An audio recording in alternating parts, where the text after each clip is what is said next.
तो देश का मूड मीटर में महाकुंभ सीरीज में आज बारी है हिंदुस्तान के संतों की एक और शौर्य गाथा की। इस सीरीज के जरिए हम आपको सनातन के उस इतिहास का बोध कराना चाहते हैं जिसे जानबूझकर आपको अनजान रखा गया, जिसका जिक्र इतिहास की किसी किताब में नहीं मिलेगा, क्योंकि जानबूझकर इसे इतिहास से गायब कर दिया गया।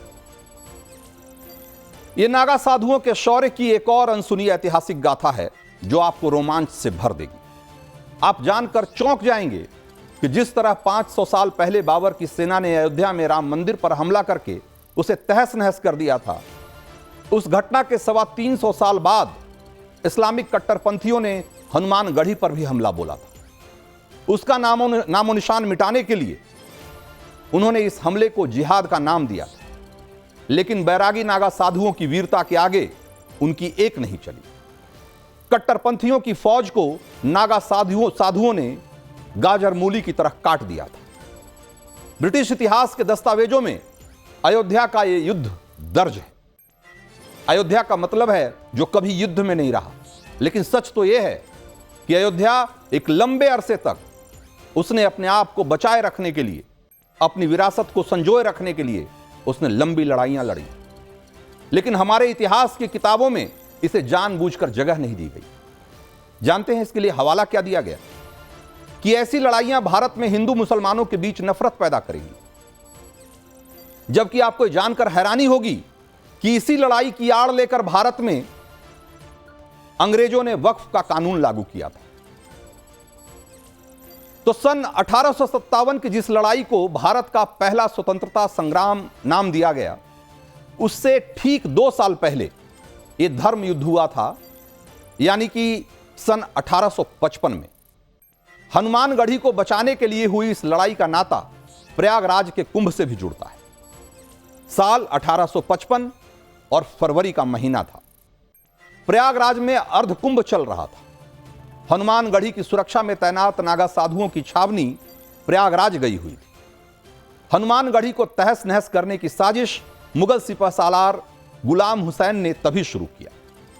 52 बीघे में फैले हनुमानगढ़ी मंदिर और उसके अंदर बने नागाओं के अखाड़ों का उसने पूरा खाका तैयार किया और फिर वहां 2 तरफा हमला करने के लिए अपनी सैनिक टुकड़ी के अलावा उसने जिहादियों की एक गैंग भी बनाई। इस साजिश की भनक अंग्रेजों को लग गई तो अयोध्या में तैनात अंग्रेज के अवध फ्रंटियर के पुलिस के जो मेजर थे, मेजर जनरल जीबी ट्रेम, उन्होंने अवध के नवाब वाजिद अली शाह को इसकी जानकारी भी दी और बड़े खून खराबे की आशंका जताई, लेकिन तब अवध के नवाब रहे वाजिद अली शाह ने इसे अनसुना कर दिया। अंग्रेजों ने जिसकी आशंका जताई थी, 5 महीने बाद वो सच हो गई। गुलाम हुसैन ने अपनी सैनिक टुकड़ी और जिहादियों की गैंग के साथ हनुमानगढ़ी पर हमला बोल दिया। गुलाम हुसैन मानकर चल रहा था कि हनुमानगढ़ी पर चुटकियों में कब्जा हो जाएगा, लेकिन सिर्फ 57 बैरागी नागा साधुओं ने उसके छक्के छुड़ा दिए। बैरागी नागा साधुओं के हाथों गुलाम हुसैन समेत 75 जिहादी मारे गए थे। गुलाम हुसैन के मरते ही उसके बाकी सैनिकों की हिम्मत जवाब दे गई और वो भाग खड़े हुए। तो 1855 की यह लड़ाई 1857 के सिपाही विद्रोह की धमक में दब गई, लेकिन 15 साल बाद ब्रिटिश अफसर पैट्रिक कार्नेगी ने फैजाबाद पर जो किताब लिखी, उसमें बैटल ऑफ हनुमानगढ़ी का जिक्र है। पैट्रिक कार्नेगी की उस किताब का नाम a historical sketch of tehsil Faizabad, district Faizabad है। इसमें गुलाम हुसैन के हमले और बैरागी नागा साधुओं के प्रचंड पराक्रम का जिक्र है। यहां आपको अयोध्या के बैरागी नागाओं के बारे में भी कुछ बातें जाननी चाहिए। बैरागी नागा वैष्णवों के रामानंदी संप्रदाय से आते हैं। माथे से लेकर शरीर में जगह जगह वो धनुष बाण का छाप लगाते हैं और यही उनकी पहचान है।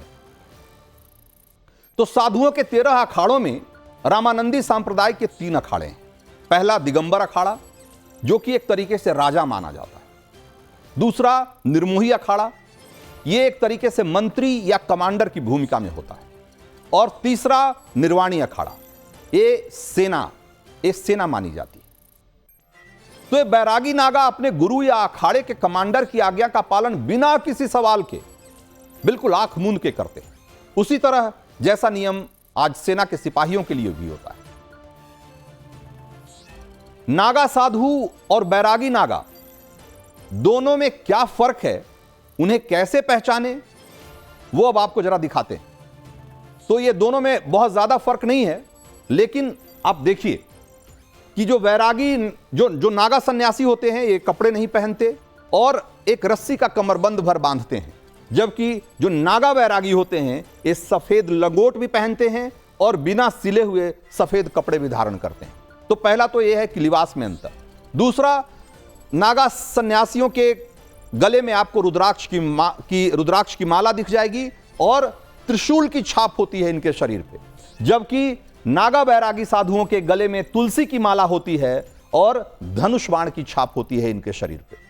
उसी ढंग से नागा सन्यासी भस्म अपने शरीर पे मलते हैं और चिमटा और कमंडल अपने साथ हमेशा रखते हैं, जबकि नागा बैरागी पीला और गोपी चंदन इस्तेमाल करते हैं भस्म की जगह, वो भी ललाट पे, और ये लोग भी चिमटा कमंडल अपने साथ रखते हैं। तो ये जो है मुख्य रूप से इनके पहनावे में और इनके एक तरीके से जो बाहरी रूप है उसमें ये अंतर है, लेकिन ये दोनों ही अपने धर्म की रक्षा के लिए उतने ही कमिटेड हैं जितने कि नागा साधु। तो निर्मोही और निर्वाणी अखाड़े के जो वैरागी साधु होते हैं उनमें नागाओं जैसा ही शस्त्र प्रशिक्षण भी लेते हैं वो, इसीलिए उन्हें वैरागी नागा कहा जाता है।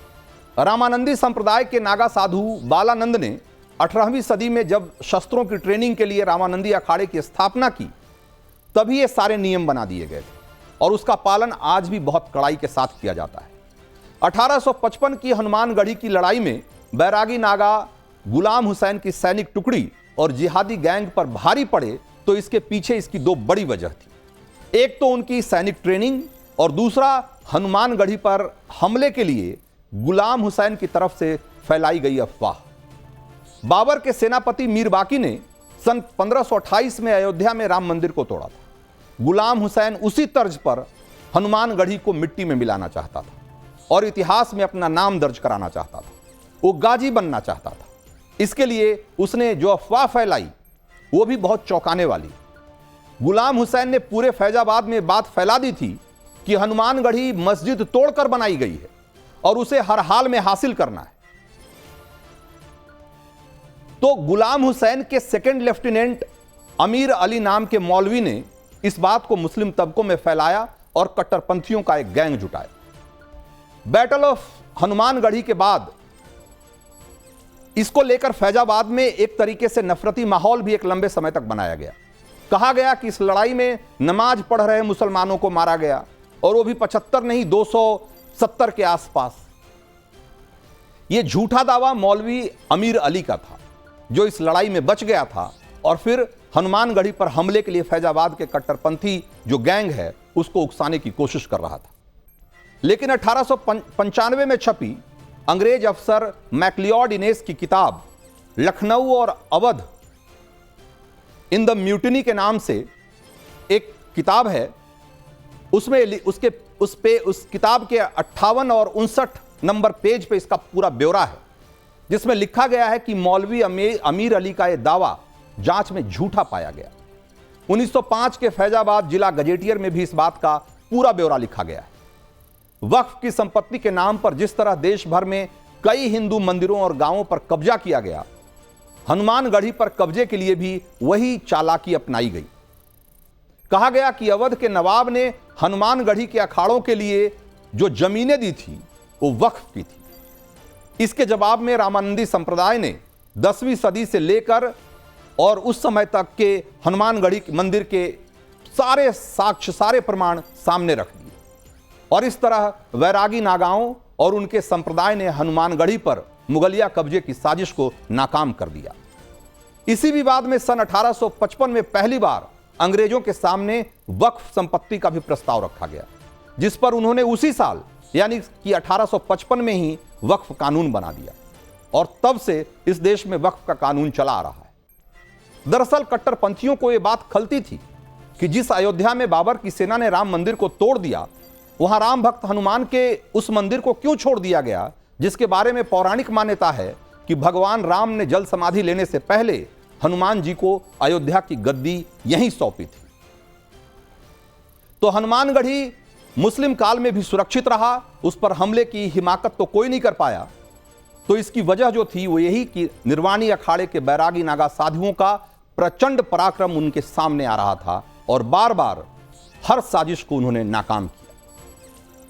तो ये आपके और हमारे और सनातन के इतिहास का वो पक्ष है, वो अध्याय है जिसका जिक्र आपको कहीं नहीं मिलेगा। लेकिन ये अध्याय ये बताता है कि इस देश में हिंदू धर्म को बचाने के लिए लोगों ने कितना बलिदान दिया और कितना प्रतिरोध किया है।